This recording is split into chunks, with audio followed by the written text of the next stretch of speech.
Now you may have seen the title to this video, raised an eyebrow and thought to yourself, what the hell is Simon Miller going on about, especially because he spent a large portion of his video game career telling us that not only are Nintendo games for babies, but also that all Nintendo fans are giant nerds. And this is true. I mean, they release stuff like Splatoon, where you're a squid and the sole goal of the game is to shoot your ink onto other squids. If that happens, one will fall down. They don't die. Nothing bad happens. They don't like the ink on their face. They go, wah, I don't like the ink. Clearly a game for babies. However, with that aside, the truth of the matter is I'm a massive Nintendo fan. And in this year, known as 2018, Nintendo has released Mario Tennis Aces. And I tell you this, again, as you probably worked out, I think it's one of the best games of the year. And I'm going to tell you why. There's little surprise that when Nintendo releases first-party stuff that it gets some kind of traction. I mean, look at Super Smash Bros., look at the Mario games themselves, and look at Mario Kart. Mario Kart 8 Deluxe is basically a port of what came out on the Wii, but it's still one of the best damn games on the Switch because the premise and the foundations and the idea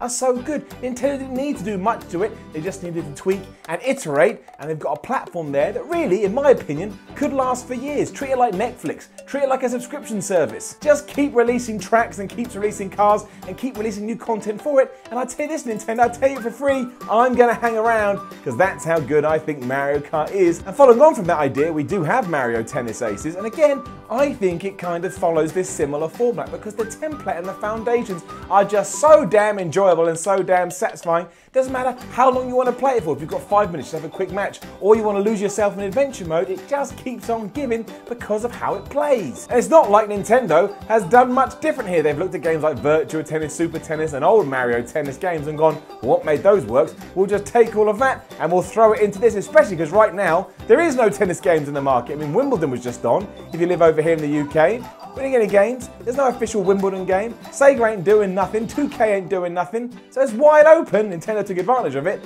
Really, now that I've got it, I don't feel like I need another game in the genre. And that is the point. It ticks all the boxes, and it does so by keeping things simple. And I know a lot of people don't like all the crazy super shots or the fact you can build up a meter and then smash L or whatever the hell it's called on Nintendo Switch and you do some crazy power move, but that all ties in. That's what makes it so good, because once you start to learn them and realize how much depth there is here and also what it adds to the game, like those block shots. There's block shots, right? And basically, if you don't block purple balls quick enough, eventually your racket will break, and that's infuriating. But get this, when you are successful, it's bliss. It's like, let's get into something else then, I'm not going to say it, it's like having a really cool glass of water on a very hot day. On top of that, you can turn all the gimmicks off should you so wish, and guess what? Mario Tennis Aces is still one badass video game. And this is all true if we start talking about the single player adventure mode too, which is especially interesting because at first I actually thought that was a bit disappointing, but it's not. One day I would still like Nintendo to bring back all the RPG stuff they used to do on the Game Boy Advance games. If you ever played Mario Golf by Camelot on those, it's wonderful. You can level up as if you're playing Final Fantasy or something, but instead what has been introduced here is still, well, it's just fun. I mean, it's stupid. The whole story is that Luigi got stolen by some magical racket, and now you as Mario have to go get the Power Stones. If you can't figure out what they're ripping off there, you clearly haven't been living in the pop culture world. It's so stupid. And the stuff you have to do, like beating Shy Guys or beating some weird thing with giant ice fists, it just works because it continues to teach you things, then it allows you to use the things that you've learned, and this kind of circle of life mechanic keeps going on and on and on until you get to the end of it and realize, hey, I'm really good now, I can go play with my friends, I can go online, get my ass whipped because everyone there's really good, but ultimately I've become a tennis player and now I can, extract more from this. And I think that's the key. Even though I've been playing it now for about 20 hours, I'm still not bored of it, and in fact, it actually makes me want to play it more because I want to keep getting better, I want to keep improving myself so that when competition does rear its head, I'm ready and I'm raring to go. It stands to reason if you never liked what Nintendo has done with sports games, you're not going to like this. And really, it is just an iteration of the Mario Tennis games that have come before it. But it's the way it's been designed, it's the way it looks, and it's the way that it makes you feel. Even a standard charge shot where you just hold down one of the buttons and then place it where you want to go, as soon as you have that down, all of a sudden you feel like you've developed and you feel like you're on the right path. And that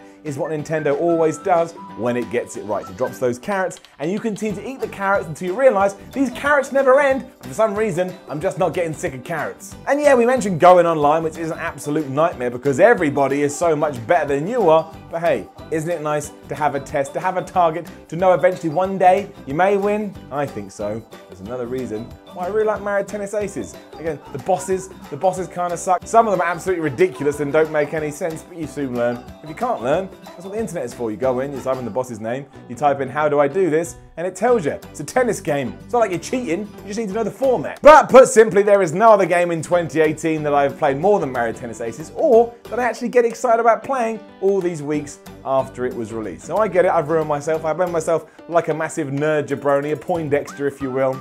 What do you want from me? Mario Tennis Aces, the best game of 2018 so far. I'd give it 5 stars out of 5. I'm going to say 10 out of 10 because that gets people angry. Everyone's right with 5 out of 5. Explain that. We don't do a point system. Makes no sense. I give this game 9.6 out of 10. Why not 0.7?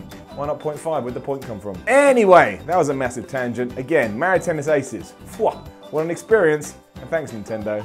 I appreciate it. All of this content is supported by patreon.com/SimonMiller316, so please head on over and give what you can. Like, share, and subscribe. Leave a comment below, and I will see you very soon.